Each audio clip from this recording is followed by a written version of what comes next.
तो last class में मैंने आपको बताया कि इन्वर्टर ऑपरेशन में हम अल्फा को कहां से कहां तक चेंज कर सकते हैं, लेकिन थोड़ा सा ध्यान रखना पड़ता है इन्वर्टर ऑपरेशन में। अब मैं आपको दिखा दूं यहाँ पे इन्वर्टर ऑपरेशन में क्या होता है कि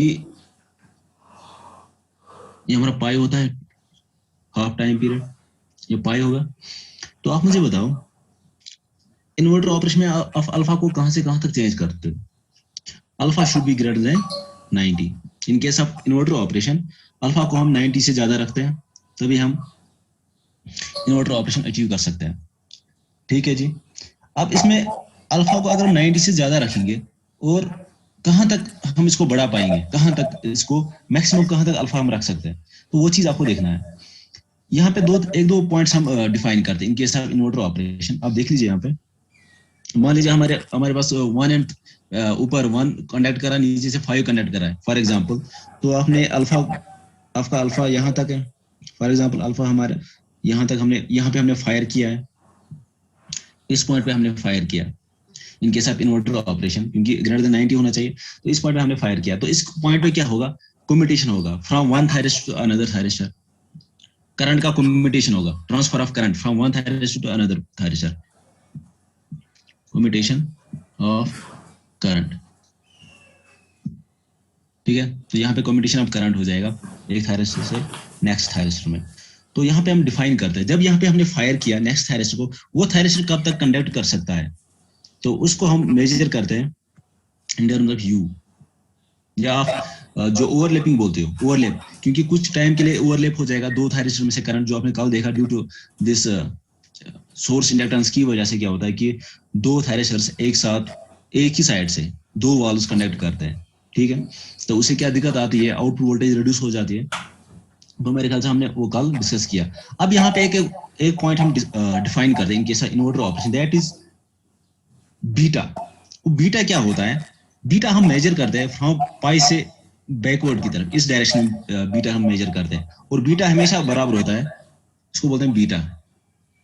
टोटल पाई से यहां तक अल्फा तक, इसको बोलते हैं बीटा, और बीटा हमेशा होता है पाई माइनस अल्फा। बीटा किसके बराबर होता है, अल्फा, पाई माइनस अल्फा के बराबर, इसको आपको याद रखना है। और अगर आप अल्फा को इंक्रीज करोगे तो बीटा डिक्रीज हो जाएगा, अल्फा को डिक्रीज करोगे तो बीटा इंक्रीज हो जाएगा। अब जब यहाँ पे कम्यूटेशन की हो गया, एक थायरस से नेक्स्ट थायरस में करंट फ्लो करना स्टार्ट हो गया, तो इस रीजन में क्या बोलते हैं हम अल्फा को 180 तक नहीं ले सकते, हम अल्फा को 180 डिग्री थ्योरेटिकली तो करते हैं, 180 पे आप कर सकते हो, मतलब वो आप आइडियल केस में आप 180 डिग्री पे भी फायर कर सकते हो, लेकिन वो आइडियल केस है, प्रैक्टिकली ये चीज पॉसिबल नहीं है। हम कुछ ना कुछ एंगल लेते यहाँ पे रखते हैं, कुछ ना कुछ थोड़ा सा एंगल हम रखते हैं पाई से पहले, ताकि उस एंगल से पहले आप उसको फायर कर सकते हो, इतने रीजन तक इसको आप फायर कर सकते हो। फिर पाई से इस रीजन में आप इसको फायर नहीं करते हो, और इस एंगल को हम नाम देते हैं gamma. This is called extinction angle, extinction angle. और ये जरूरी है, प्रैक्टिकली ये जरूरी है, आपको एक्सटिंक्शन एंगल कुछ ना कुछ रखना पड़ेगा 5 डिग्री के आसपास, ज्यादा हम नहीं रखते, 5-10 डिग्री के आसपास हम एक्सटिंक्शन एंगल रखते हैं, और उससे पहले हम इसको फायर कर सकते हैं इन्वर्टर ऑपरेशन। वहां पे आप अल्फा को किसी भी एंगल तक आप ले सकते हो। ठीक है, और ये जो गैप है between this gamma and this alpha, this called you, या इसको म्यू बोलते हो। कितने टाइम तक आपका जो नेक्स्ट थायरिस्टर फायर हुआ वो कितने रीजन तक कंडक्ट करेगा, दैट इज दिस एंगल। और इससे हमें ज्यादा मतलब काम नहीं है, मसला क्या है, पॉइंट क्या है आपको यहाँ पे, जो आपको इंपॉर्टेंट पॉइंट है, that is gamma extinction angle. ये जरूरी है, आप एक्सटिंक्शन एंगल को जीरो नहीं कर सकते हो, दैट मीन्स आप फायर नहीं कर सकते एट इक्वल टू 180 डिग्री पे, क्योंकि वहां पे दिक्कत आ जाएगी, प्रैक्टिकली वहां पे आप फायर नहीं कर सकते हो। ठीक है, तो इसलिए हम क्या करते हैं, कुछ ना हम कुछ डिग्री एंगल यहाँ पे रखते हैं पाई से पहले, और उस रीजन तक हम फिर फायर कर सकते हैं इन्वर्टर ऑपरेशन। और इन्वर्टर ऑपरेशन में आपको जरूरी होना चाहिए कि आप अल्फा को ग्रेटर देन 90 रखोगे, तभी आपकी वोल्टेज जो है आउटपुट पे वो नेगेटिव होगी, नेगेटिव तो पावर डिलीवर करेगा। जो मैंने आपको लास्ट क्लास में बताया कि गामा को आप ऐसे भी डिफाइन करते हो, बीटा माइनस म्यू, यहाँ से आप निकाल सकते हो डायग्राम से। तो बिल्कुल आसानी से आप इसको कैलकुलेट कर सकते हो। अगर आपको बीटा पता है और म्यू पता है तो आप एक्सटेंशन एंगल कैलकुलेट कर सकते हो। वैसे हम प्रैक्टिकली जो एक्सटेंशन एंगल जो रखते हैं वो 5-6 डिग्री के आसपास ही रखते हैं, ठीक है। तो 5-6 डिग्री हमें जरूरी रखना पड़ता है। तो आगे बढ़ते हैं। तो ये था एक दो पॉइंट्स जो मैंने आपको यहाँ पे बताए। तो आज हम न्यूमेरिकल करेंगे, एक दो न्यूमेरिकल्स करेंगे। तो इससे आपका जो ये सोर्स इंडक्टेंस वाला कंसेप्ट और जो थायरिस्टर कन्वर्टर वाला कंसेप्ट थोड़ा सा क्लियर हो जाएगा, ठीक है। तो आप इसको स्क्रीनशॉट ले सकते हो, आप स्क्रीनशॉट लीजिए अगर किसी को स्क्रीनशॉट चाहिए तो।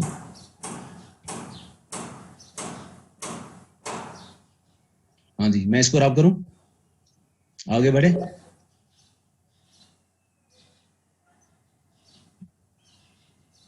ये जो मैंने वेव फॉर्म बनाई थी, वोल्टेज अक्रॉस एनी थायरिस्टर, किसी भी थायरिस्टर के अक्रॉस अगर वोल्टेज ऐसी होगी तो हम कहां तक इसको फायर कर सकते। ये मैंने जनरल केस लिया, ठीक है। इसमें कंफ्यूज नहीं होना कि ये कौन सी वेव फॉर्म ली आपने। इसको रब करूं मैं? जी सर। आप देखिए क्वेश्चन करेंगे, न्यूमेरिकल से क्लियर हो जाएगा। क्वेश्चन क्या है आप इसको नोट कर सकते हो।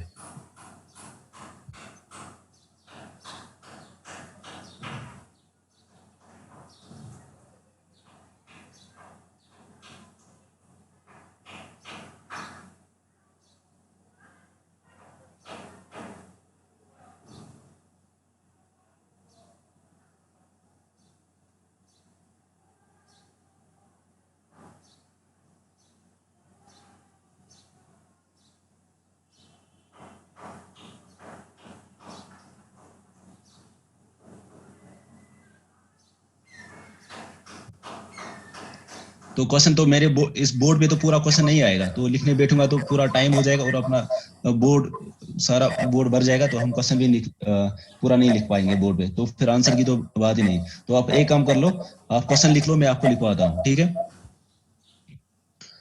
क्वेश्चन लिख लो आप। Yes sir. In a monopolar HVDC link, monopolar HVDC link which is energized with three phase 50 hertz supply, three phase 50 hertz 400 kilovolt source supply, three phase 50 hertz 400 kilovolt source supply, ठीक है। लिख लिया यहाँ तक, आगे लिख लीजिए। The DC current is 1, the DC output current is 1 kilo ampere, ठीक है। And the rectifier is 3 phase 6 pulse converter, जो आपका रेक्टिफायर है यहाँ पे converter, that is 3 phase 6 pulse converter, जो हम पढ़ते आए वही है। The rectifier is 3 phase 6 pulse converter and output DC voltage is 500 kilovolt, and output DC voltage is 500 kilovolt, लिख लिया। and output DC voltage is 500 kilovolt for a delay angle of 15 degree। delay angle क्या होता है? for delay angle of 15 degree। delay angle by the way होता क्या है, किसको बोलते हैं delay angle? हाँ जी बताइए।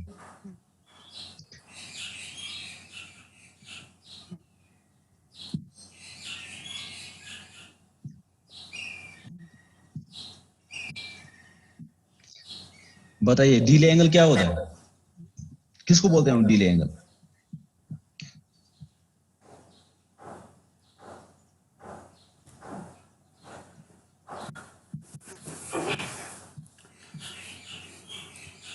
डिले एंगल हम अल्फा को ही बोलते हैं ना, फायरिंग एंगल को हम डिले एंगल भी बोलते हैं, ठीक है।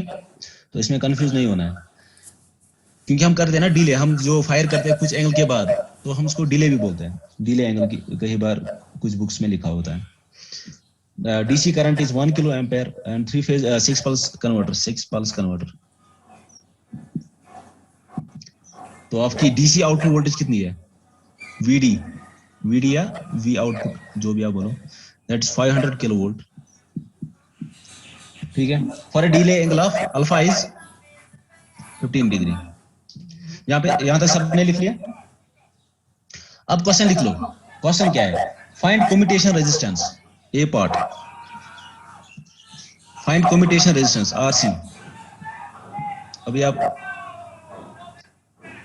थोड़ा सा सोचोगे कि आरसी तो हमें पढ़ा ही नहीं, आरसी क्या है, ठीक है।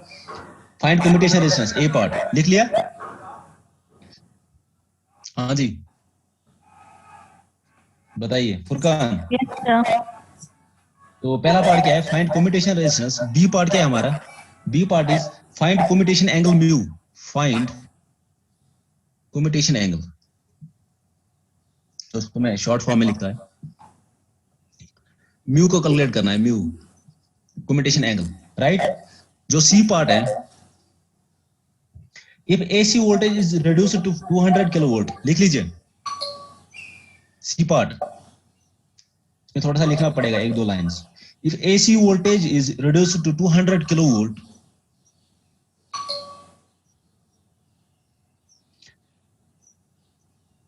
यहां तक लिखा। और फाइंड कम्यूटेशन एंगल म्यू, अगर हमने एसी वोल्टेज को 200 किलो वोल्ट पे, अब हमने इसको सप्लाई दी, 200 किलो वोल्ट सप्लाई से कनेक्ट किया कन्वर्टर को, find commutation angle mu, mu को कैलकुलेट कीजिए। Assume DC current constant, assume DC current constant. इस केस में डीसी करंट आप कांस्टेंट ही मान के चलो, जो आपने पहले केस में जो दिया डीसी करंट 1 किलो एम्पीयर, इसमें भी 1 किलो एम्पीयर ही मान के चलना है, ठीक है। लिख लिया सबने, तीनों पार्ट्स नोट किए।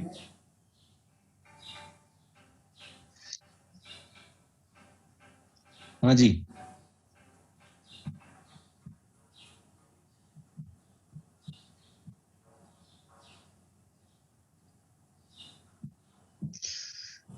सबने नोट किया, फिर से रिपीट करूं कि लिख लिया सबने? सर लिख लिया।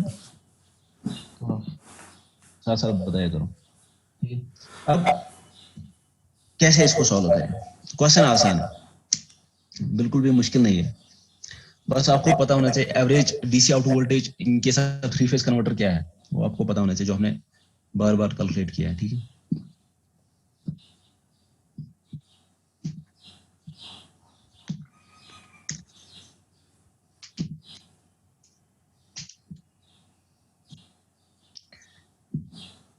तो देखते हैं सोल्यूशन इसका। अब देखिए कि इसको कैसे सॉल्व करेंगे।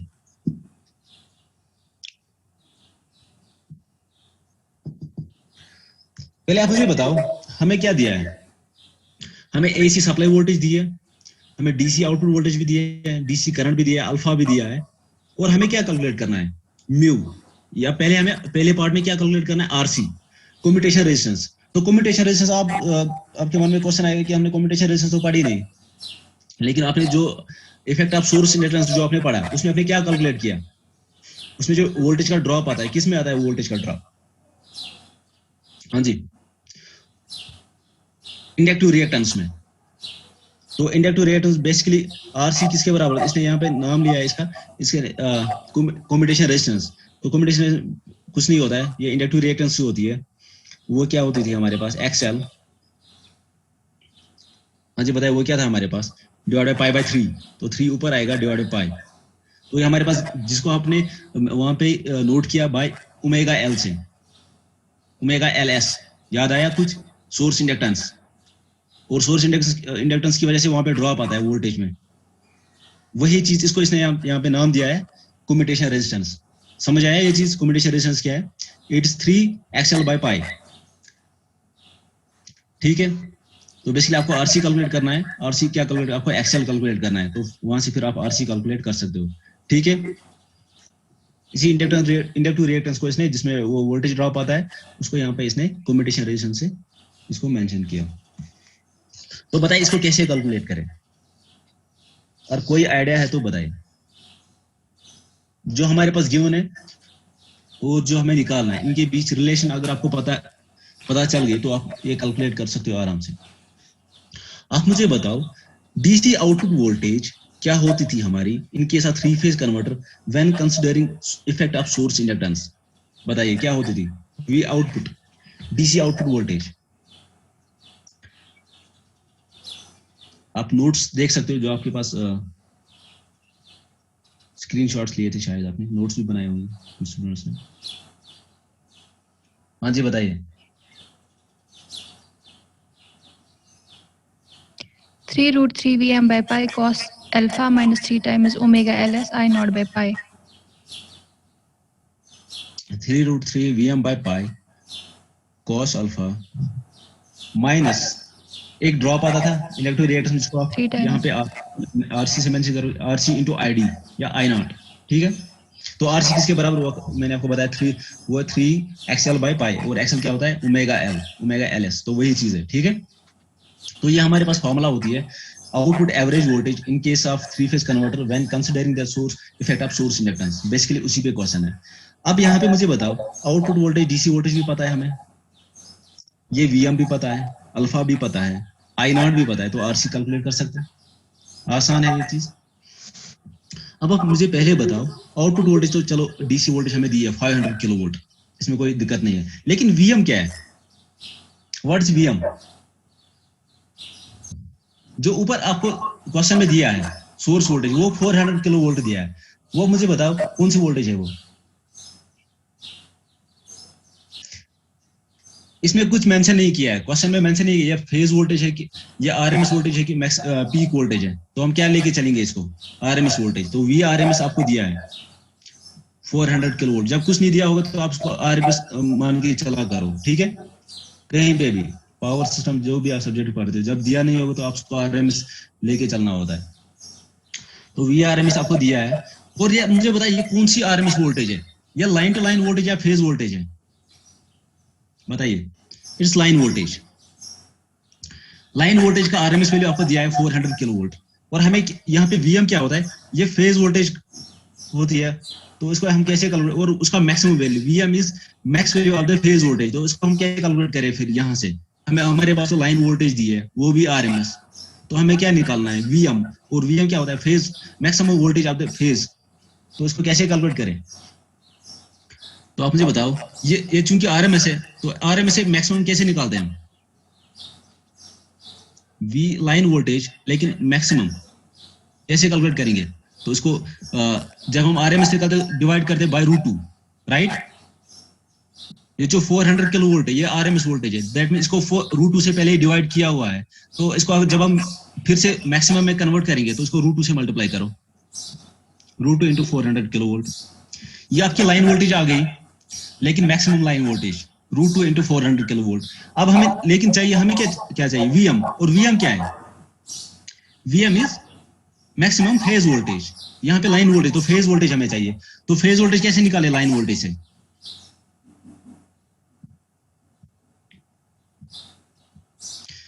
लाइन वोल्टेज से फेज वोल्टेज कैसे निकालते हैं बताइए। लाइन वोल्टेज क्या होते हैं √3 टाइम्स फेज वोल्टेज, यही होती है ना। हाँ जी, बार बार क्या पढ़ा आपने, वीएबी क्या जब आप वीएन माइनस वीबीएन करते थे 1 एंगल 0 माइनस 1 एंगल माइनस 120, तब कैलकुलेटर में क्या निकलता था √3 टाइम्स, तो लाइन वोल्टेज हमेशा √3 टाइम्स फेज वोल्टेज होती है, ठीक है। तो यहाँ पे हमारे पास क्या है लाइन वोल्टेज है, तो इसे फेज वोल्टेज कैसे निकालेंगे, इसको क्या करेंगे फिर, तो मैक्सिमम वोल्टेज कैसे निकालेंगे, डिवाइड बाय √3। तो आप क्यों नहीं बोलते हो आप, इतने आसान पॉइंट्स। तो यहाँ से हमारे पास हमें लाइन वोल्टेज की आरएमएस वैल्यू दिया था क्वेश्चन में, हमने वहां से पहले लाइन वोल्टेज का मैक्सिमम वैल्यू निकाला। मैक्सिमम वैल्यू कैसे निकाला, आरएमएस को हमने √2 से मल्टीप्लाई किया तो वो मैक्सिमम में कन्वर्ट किया, फिर लाइन वोल्टेज हमने फेज वोल्टेज निकाली उसका मैक्सिमम डिवाइड बाय √3 किया, तो हमारे पास वीएम आ गया। तो आप इसको कैलकुलेट कीजिए, मुझे बताइए वीएम क्या आएगा यहाँ से, इसको डिवाइड कीजिए।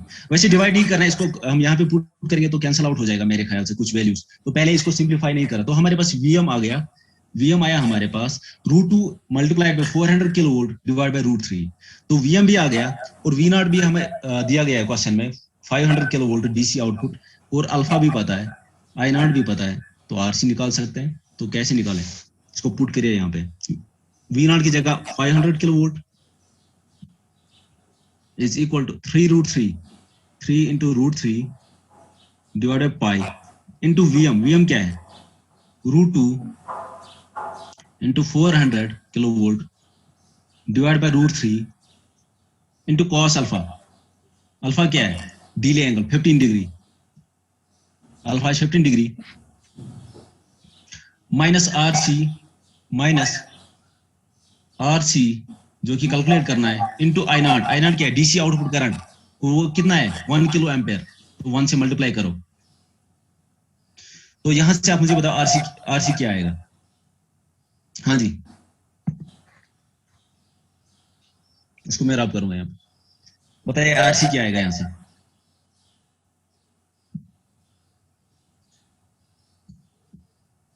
अब बस कैलकुलेटर में पुट करना है वैल्यूज, सब कुछ तो दिया है। हाँ जी, फुरकान बताइए, मलिया सकीना बताइए, बाजला, इसको कैलकुलेटर में पुट कीजिए और मुझे आंसर बताइए, आरसी का वैल्यू बताइए।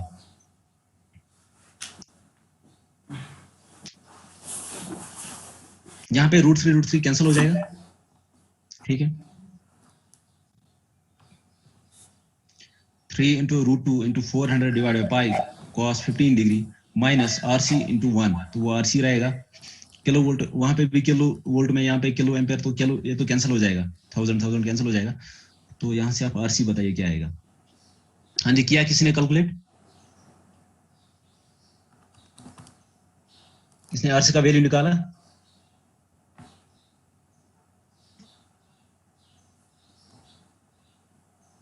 पुट कीजिए कैलकुलेटर में, आसान है, कुछ नहीं करना है इसको। हाँ जी, इतना टाइम थोड़ी लगता है। सर 21.76। 21, मेरे पास जो आंसर है वो है 21.78, तो कोई नहीं, 21.76 जो भी आया, ये हमारे पास आरसी आया। This is the commutation resistance. तो यहाँ से अगर आपको क्वेश्चन में दिया होता इंडक्टिव रिएक्टेंस या सोर्स इंडक्टेंस का वैल्यू निकाले, इंडक्टिव रिएक्टेंस का वैल्यू निकाले, तो कैसे निकालते हैं आप। हाँ जी बताइए, तो इंडक्टिव रिएक्टेंस कैसे निकालते हैं यहाँ से।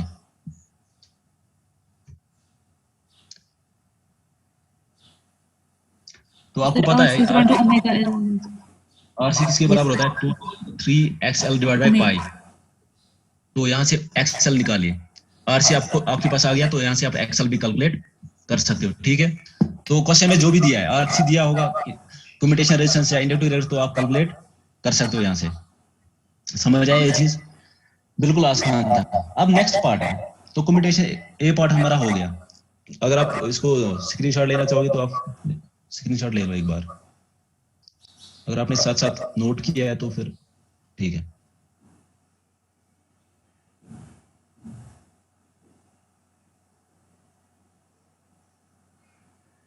मैं रब करूं इसको।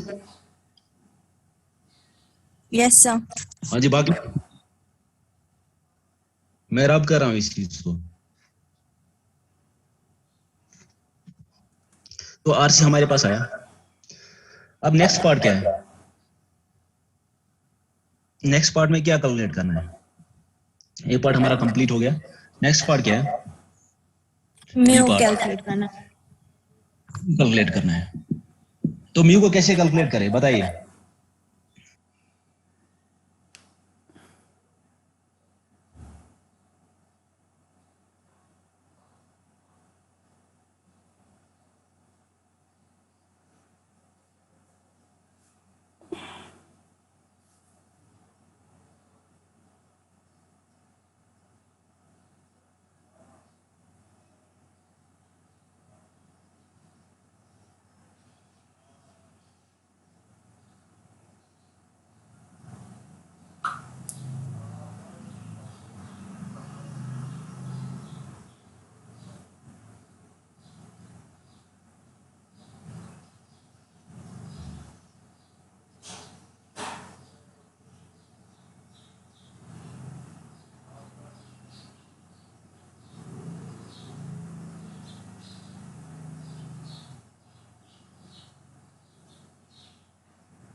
सर आपकी माइक ऑफ है।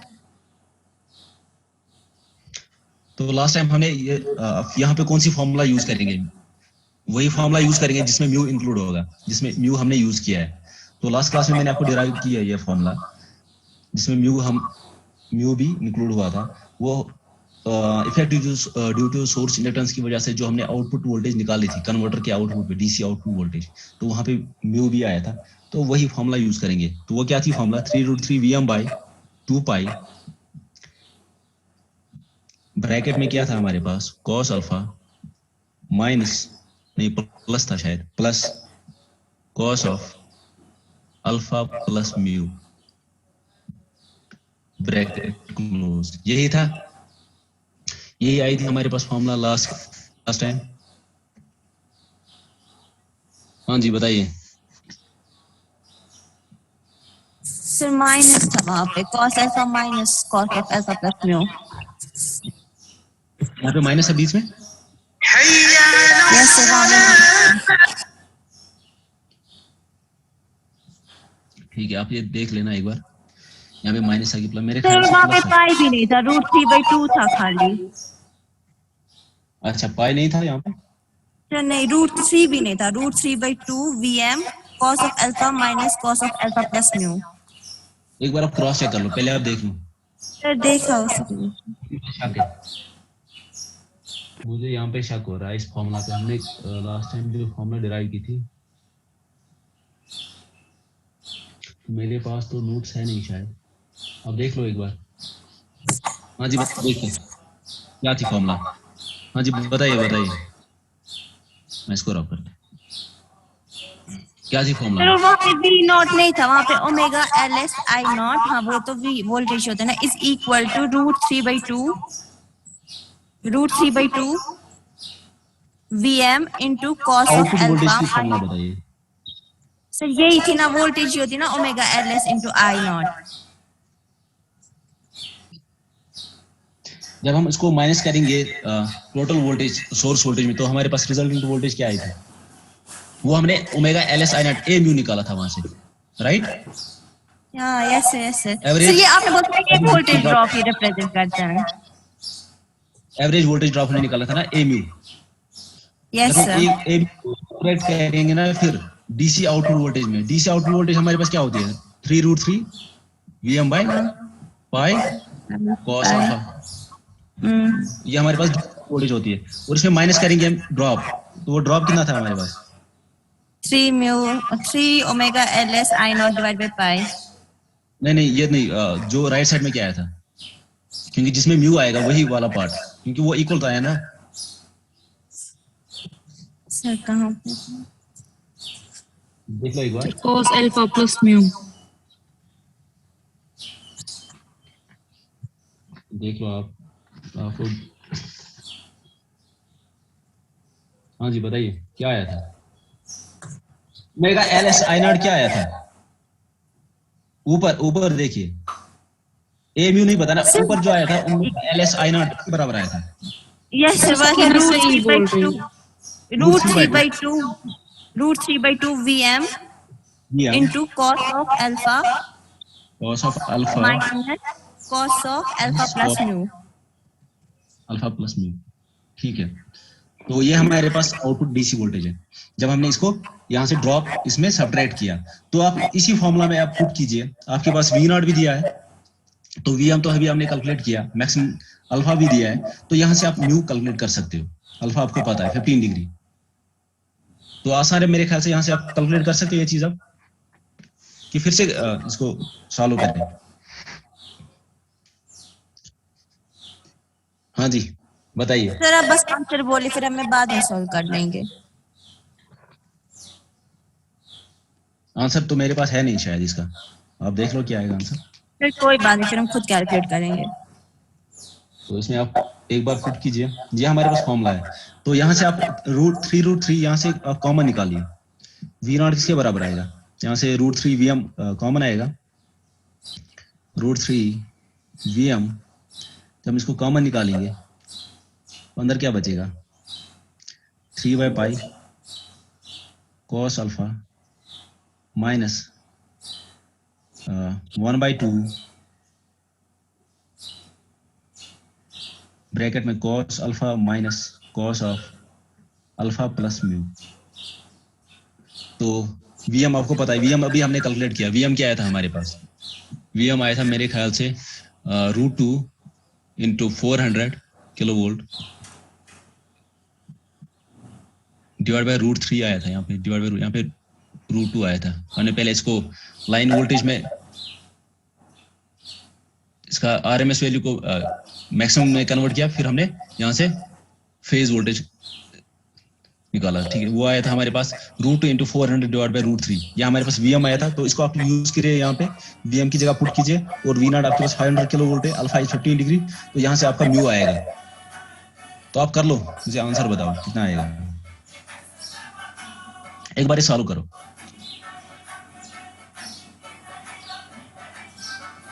एक बार सॉल्व करो, मुझे बताओ आंसर इसका क्या आएगा। कैलकुलेटर में पुट कीजिए वैल्यूज और आंसर बताइए। Alpha is 15 degree delay angle या फायरिंग एंगल, जो भी आप।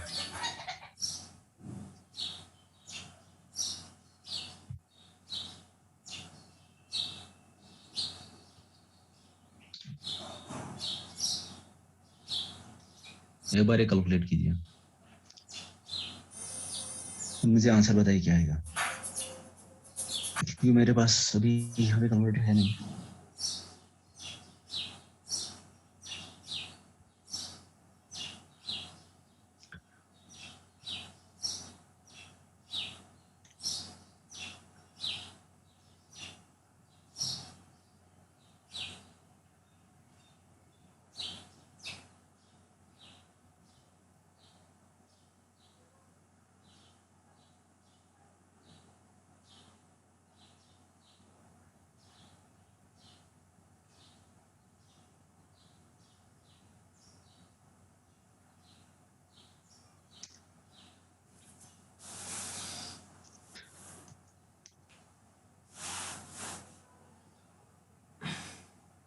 हाँ जी, हो गया।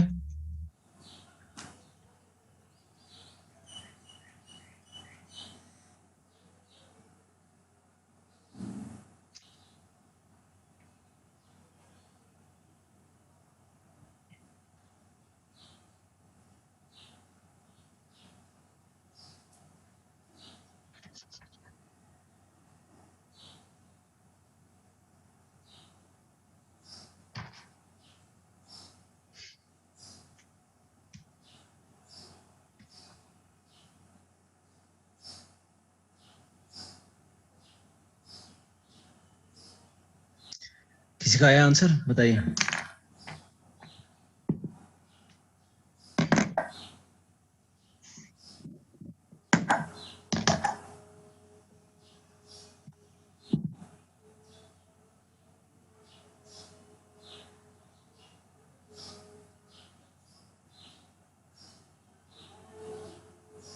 हुआ सॉल्व? करना क्या है इसमें, वैल्यू तो सारे आपके पास है।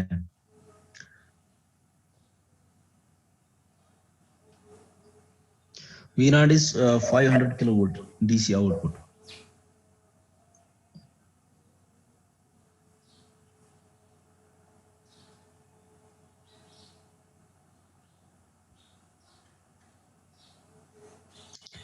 Cost of alpha plus mu को एक साइड में रखिए, बाकी लेफ्ट साइड में लेके आइए, उसको सिंप्लीफाई कीजिए। फिर cos of alpha plus mu, alpha की जगह आप cos of alpha plus mu, फिर कॉस को उस तरफ लीजिए, वो कॉस इनवर्स आएगा। जो भी आपका लेफ्ट साइड में जो आपका सिंप्लीकेशन करके आंसर आएगा, उसका कॉस इनवर्स लीजिए, और फिर वहां से आप उसको कैलकुलेटर में पुट करके बताइए उसका आंसर क्या आएगा। तो फिर यहाँ पे क्या बचेगा आपके पास, अल्फा प्लस म्यू। अल्फा आपको 15 डिग्री पता है, तो अल्फा को 15 डिग्री उस साइड में शिफ्ट करो, उसको सेपरेट करो, सेपरेट हो जाएगा, ऐड हो जाएगा, वो आप देख लो साइन के हिसाब से, तो आपके पास म्यू आ जाएगा मेरे ख्याल से। किसी के आया तो बताइए आंसर क्या है, क्योंकि मेरे पास आंसर नहीं है इसका, मेरे पास इसका आंसर नहीं है, मैं तो यहीं से बता देता फिर।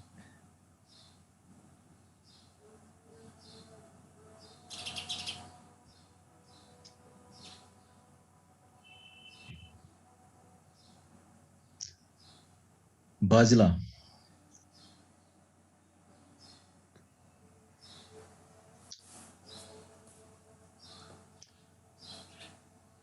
हाँ बॉयज में से कोई शेंगे था मुझे अंदर द्रोमस फुरकान बताइए सॉल्व किया इसको?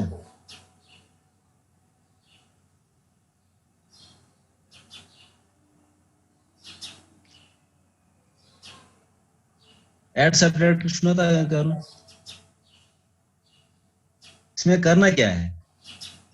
ऐड और सब्ट्रैक्ट करना है। मुझे समझ नहीं आया आप लोग करते क्या हो? 30 सेकंड में हो जाएगा ये क्वेश्चन, कैलकुलेटर सामने है, ज्यादा से ज्यादा 20-30 सेकंड लगेंगे। हाँ जी, किसी का आया आंसर कोई?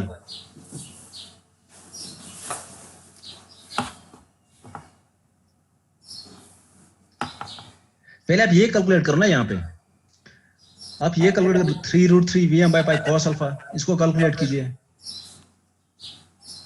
फिर माइनस कीजिए √3/2 Vm, वो भी कैलकुलेट कीजिए, और V0 आपको पता है, इसको इस तरफ ले आइए, वो सेपरेट हो जाएगा।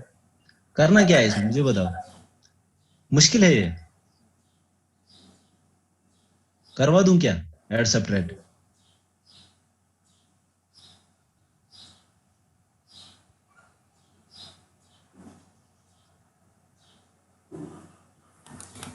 और यहाँ पे प्लस है, सॉरी यहाँ पे प्लस है, यहाँ पे फॉर्मूला में cos alpha plus cos alpha.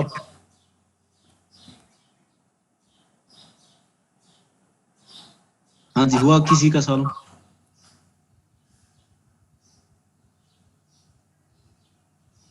नालायक को करना क्या है इसमें मुझे बताओ तो सही। तो आसान है, ऐड सेपरेट करना है।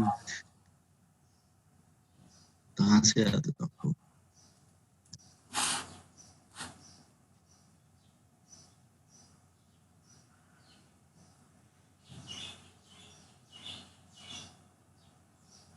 मुझे बताओ, अगर आप लोगों का एग्जाम ऑफलाइन हो जाएगा करोगे क्या आप लोग?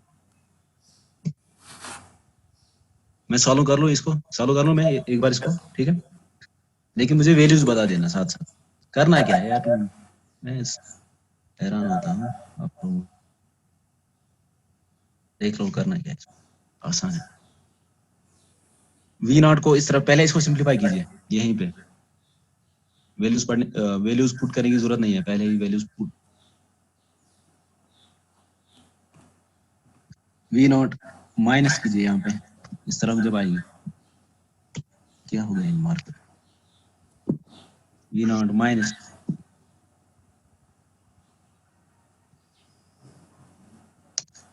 नहीं चल रहा है, सब मार्कर जवाब दे गए।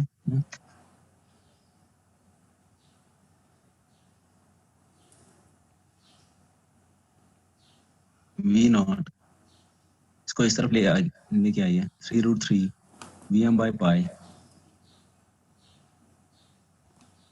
cos अल्फा, और यहाँ पे क्या बचेगा हमारे पास? यहाँ पे बचेगा आपका minus √3/2 Vm cos of alpha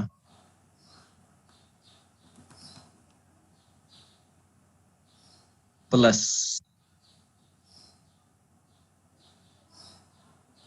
cos alpha plus cos of alpha plus mu. अब यहाँ पे Vm का वैल्यू पुट कीजिए और अल्फा और V0 कैलकुलेट करिए, इसको क्या आएगा? फिर यहाँ से √3/2 Vm वो यहाँ पे ले आए, वो डिवाइड हो जाएगा, ठीक है? माइनस √3/2 Vm, इसको यहाँ पे ले आए, डिवाइड हो जाएगा, तो आपके पास आंसर आएगा किसका? cos alpha plus cos of alpha plus mu का आपका आंसर हो जाएगा। फिर वहां पे cos अल्फा पुट कीजिए, वो भी आंसर बताइए क्या है आंसर। हुआ किसी का कि ऐसे ही देख रहे हो, सॉल्व नहीं किया आपने? किसी का सॉल्व हुआ तो बताइए।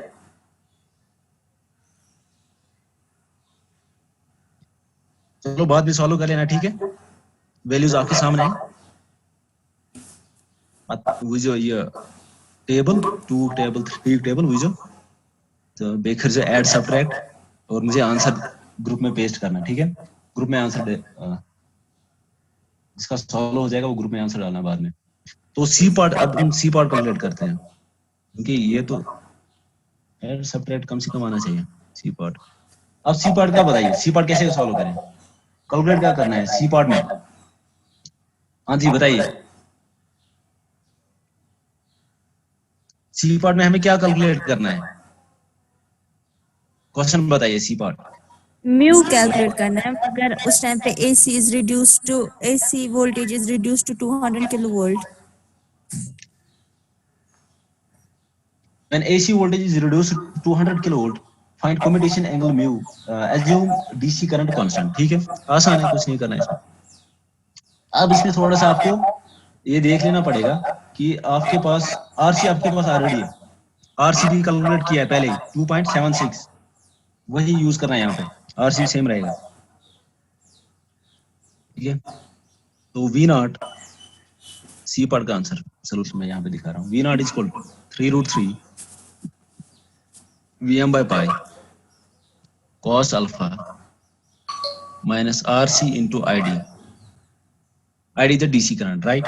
तो V0 यहाँ पे आपको DC आउटपुट वोल्टेज पता नहीं है, हाँ जी, क्योंकि इसमें DC आउटपुट वोल्टेज आप सेम नहीं रहेगी, क्योंकि आपकी जब सप्लाई आपने 200 किलो वोल्ट की तो DC वोल्टेज आपकी सेम नहीं रहेगी, ठीक है, समझ आया? तो पहले अगर हमें म्यू कैलकुलेट करना है इसमें, तो म्यू तो हम बाद में कैलकुलेट करेंगे, पहले तो हमारे पास डीसी वोल्टेज आनी चाहिए, ठीक है, क्योंकि जो आगे जो म्यू वाली फॉर्मूला है वहां पे आपको V0 चाहिए, तो V0 यहाँ से हम कैलकुलेट करेंगे। हाँ जी, समझ आ रहा है मैं क्या बोल रहा हूँ? तो V0 आपको यहाँ से कैलकुलेट करना है, Vm आपको पता है √2 into 400 डिवाइड बाय √3, तो V0 आप यहाँ से Vm कैलकुलेट कीजिए, तो यहाँ पे 400 की जगह हमने कौन सा वैल्यू पुट करना है, यहाँ पे 200 है, ठीक है। तो Vm क्या आएगा मुझे बताइए पहले, Vm क्या आएगा इस केस में? Vm आएगा, वो आएगा आपका √2 into 200 किलोवोल्ट, क्योंकि इस बार AC सप्लाई जो है लाइन RMS वोल्टेज है वो 200 किलोवोल्ट है, डिवाइड बाय √3, तो Vm भी बदलेगा, यहाँ पे Vm बदलेगा तो आपका आउटपुट DC आउटपुट भी वोल्टेज भी बदलेगी, तो आप DC आउटपुट वोल्टेज यहाँ पे कैलकुलेट कीजिए, पहले Vm कैलकुलेट कीजिए, इसको यहाँ पे पुट कीजिए, ठीक है। तो V0 बताइए क्या आएगा, V0 कैलकुलेट करके दीजिए, वो आएगा 3√3 बाय पाई Vm का वैल्यू पुट कीजिए, Vm क्या है √2 into 200 divide by √3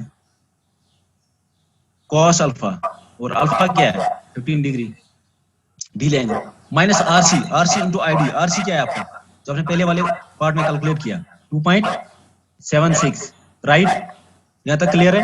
RC into ID क्या है, इसमें आपको पहले ही दिया है कि assume DC current constant, that means जो पहले पार्ट में आपका था डीसी करंट 1 किलो एम्पीयर, यहाँ पे भी 1 किलो एम्पीयर ही है, 1 किलो एम्पीयर।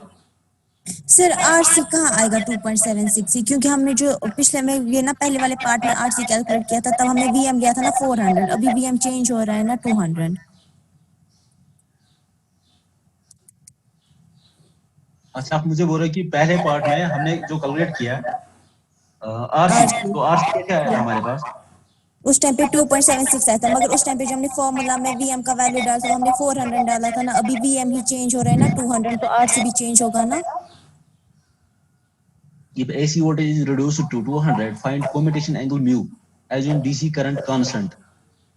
तो आप मुझे बताओ यहाँ पे अगर आप RC, आप बोल रहे कि RC सर चेंज हो जाएगा, 2.76 नहीं आया था, 21.76 आया था। 21.76, सॉरी यहाँ पे 21.76 है, तो सर फिर भी चेंज होगा ना यहाँ पे, तो हमारा जो Vm होगा, Vm इस बार चेंज हो गया, Vm चेंज हो गया तो आपका RC भी चेंज हो जाएगा, ठीक है, बिल्कुल RC चेंज हो जाएगा, तो आप यहाँ पे पहले RC फिर कैलकुलेट करो ना, RC कैसे कैलकुलेट करोगे, कोई तरीका है RC कैलकुलेट करने का?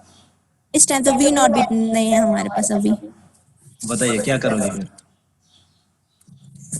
फिर तो लेके चलना है, फिर तो आपको RC को वही मानना है, ठीक है, क्योंकि आप अल्टीमेटली देखिए मेरी बात, हम RC को वही वैल्यू क्यों लेके चलेंगे?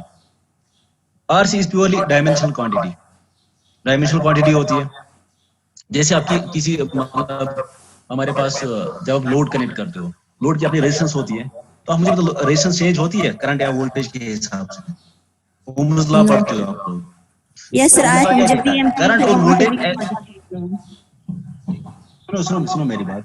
आरसी, अब देखो यहाँ पे बेसिकली हमने वहां से आरसी निकाला है फॉर्मूला से, जो आपने वहां पे फॉर्मूला से आरसी निकाला वो करेक्ट है, लेकिन मैं बोल रहा हूँ कि यहाँ पे हम आरसी वही लेंगे।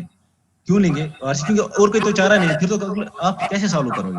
क्योंकि आपको तो यहाँ पे वी आउट तो पता ही नहीं है, डीसी आउटपुट वोल्टेज इस 200 के अकॉर्डिंग आपको डीसी वोल्टेज पता नहीं है, ठीक है? और आपको यहाँ पे आरसी भी आप बोल रहे कि आरसी भी पता नहीं है, तो दो वेरिएबल्स और एक इक्वेशन तो सॉल्व नहीं हो जाएगी, ठीक है? फिर तो हिट एंड ट्रायल मेथड, वो कंप्यूटर मेथड से वो भी मतलब आपको हिट एंड ट्रायल में से आपका एक्यूरेट रिजल्ट नहीं आएगा।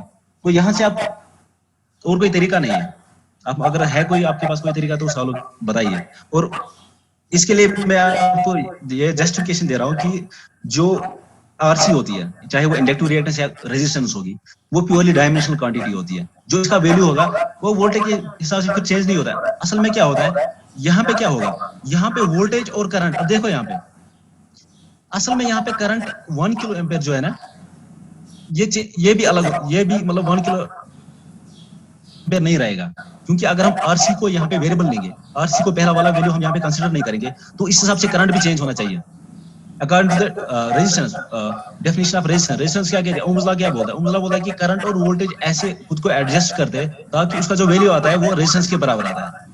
इसका मतलब ये नहीं है कि करंट और वोल्टेज से आपकी रेजिस्टेंस चेंज होगी, करंट ज्यादा होगा तो रेजिस्टेंस कम होगी, वोल्टेज ज्यादा होगी तो रेजिस्टेंस कम आएगी या ज्यादा होगी, तो वो चीज नहीं है। असल में ये purely dimensional quantity, R is rho L by A, तो ये डायमेंशन पे डिपेंड करता है, इंडक्टेंस डायमेंशन पे डिपेंड करेगी, ठीक है, ओमेगा एल पे डिपेंड करेगा, तो यहाँ पे ये चेंज नहीं होने वाला है। तो असल में यहाँ पे क्या है, इसने जो एजम्पशन लिए क्वेश्चन में इसने जो एजम्पशन लिया कि एज्यूम डीसी करंट कांस्टेंट, तो असली जो प्रॉब्लम है वहीं पे, क्योंकि अगर यहाँ पे वोल्टेज चेंज होगी तो आपकी करंट भी चेंज होना चाहिए। अगर करंट चेंज होगा तो आरसी आपका, फिर आप आरसी को मान सकते हो, क्योंकि यहाँ पे करंट और वोल्टेज, करंट दूसरा आएगा, मतलब करंट का वैल्यू कुछ और आएगा, तो उसके अकॉर्डिंग आपका आरसी सेम ही रहना चाहिए था, ठीक है?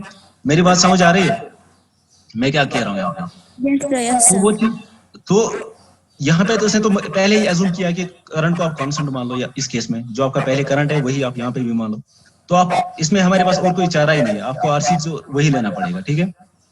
तो और कोई चारा है नहीं, अगर है कोई तरीका और तो मुझे बताइए, ठीक है? यस सर, आई समझ। अगर आपको लग रहा है कि कोई तरीका है आरसी कैलकुलेट करने का, तो मेरे ख्याल से यहाँ पे है नहीं, क्योंकि output voltage, DC output voltage हमें पता नहीं है इसके अकॉर्डिंग, क्योंकि डीसी आउटपुट वोल्टेज आपको वेरी हो जाएगी, ठीक है? तो यहाँ पे आप आरसी 21.76 पुट कीजिए और मुझे बताओ डीसी आउटपुट वोल्टेज क्या आएगी इसके अकॉर्डिंग? 239.13 kilovolt, 239.13 kilovolt. मेरे पास इसका वैल्यू, मेरे पास जो वैल्यू है इसका वो है 239.11 किलोवोल्ट, यही है, यही आया? यस सर, यही आया। तो ये हमारे पास डीसी आउटपुट वोल्टेज आ गई।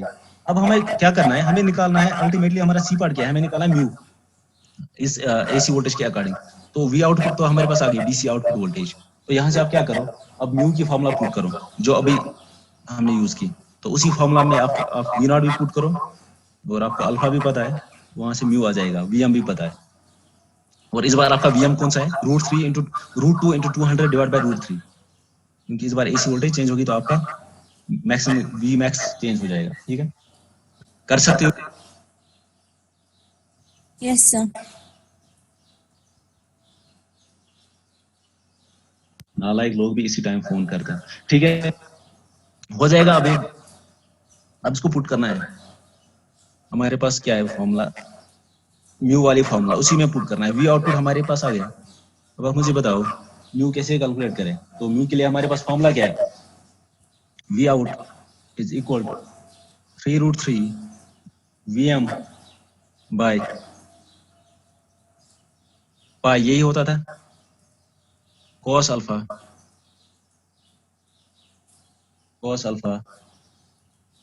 Minus √3/2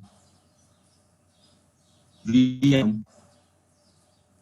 cos of alpha minus cos of alpha plus mu. तो इसमें आपको पुट करना है वी नॉट, आपने कैलकुलेट किया डीसी आउटपुट वोल्टेज 239.11 किलोवोल्ट, और वीएम भी आपको पता है, अल्फा भी 15 डिग्री है इसमें, ठीक है, डिले एंगल, एंड वीएम आपको पता है, तो यहाँ से आप म्यू कैलकुलेट कर सकते हो। तो आपको मेरे ख्याल से आप आना चाहिए। करना क्या है इसमें, मैं आपको आंसर बता दूं इसका, फिर आप क्रॉस चेक कर लेना, जो आप इसको कैलकुलेट करोगे तो अपना आंसर इसके साथ कंपेयर करना, ठीक है। तो इसमें जो म्यू आएगा सी पार्ट में, म्यू आना चाहिए आपका 21.45, इसका आंसर मेरे पास है अवेलेबल, तो वो है 21.45 डिग्री म्यू, और मुझे बता देना है यही आएगा कि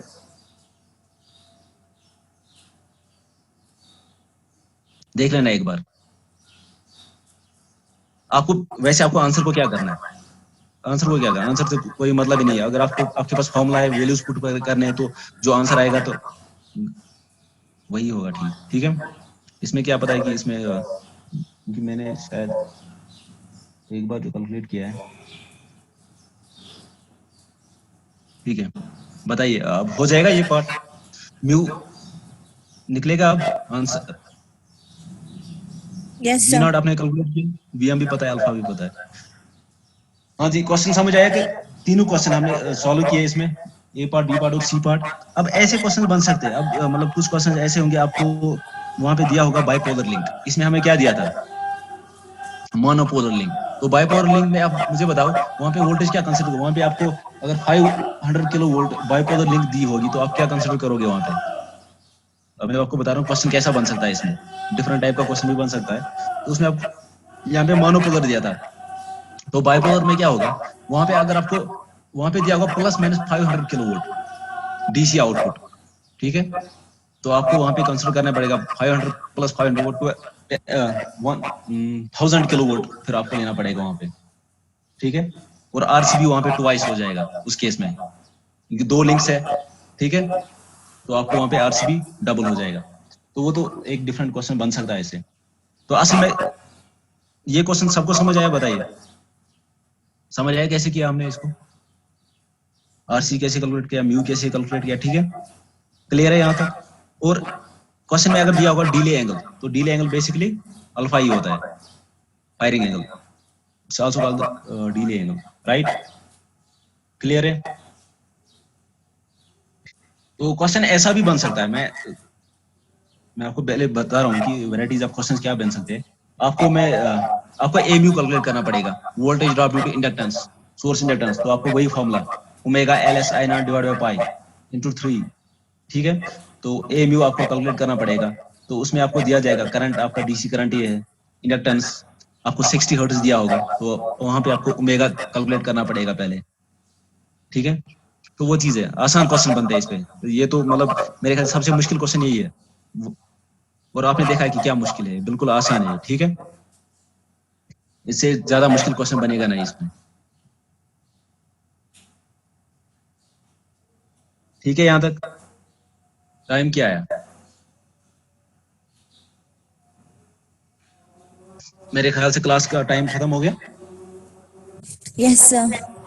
ठीक है, फिर नमाज का टाइम हो रहा है, तो फिर मिलते हैं नेक्स्ट क्लास में। तो यहाँ पे हम इसको रेस्ट दे रहे हैं कन्वर्टर्स को, ठीक है। तो नेक्स्ट क्लास में देखते हैं, एक नया यूनिट स्टार्ट करेंगे। बाकी अगर आपके पास ये क्वेश्चन है, इसको आप खुद ट्राई कर लेना एक बार, ठीक है। इस क्वेश्चन को ट्राई कर लेना, 2-3 क्वेश्चन हमने एक क्वेश्चन से किए, 2-4 क्वेश्चन, अगर इसमें 5-6 क्वेश्चन भी बन जाते, मैं आपको बोलता आप ए म्यू कैलकुलेट करो, आप उस ए म्यू का एवरेज वैल्यू कैलकुलेट करो, ठीक है। तो उसको डिवाइड करना, डिवाइड बाय पाई बाय 3 से, तो एवरेज वैल्यू आ जाएगा। तो ये चीज है, बाकी इससे मुश्किल नहीं बनेगा क्वेश्चन। एक काम कर लो, आप अटेंडेंस ग्रुप में शेयर करो, क्या नाम है आपका, जो आप भी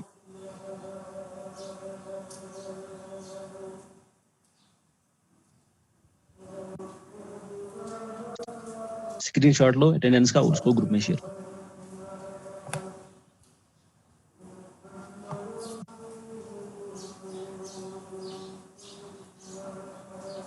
हाँ जी, हो गया अटेंडेंस।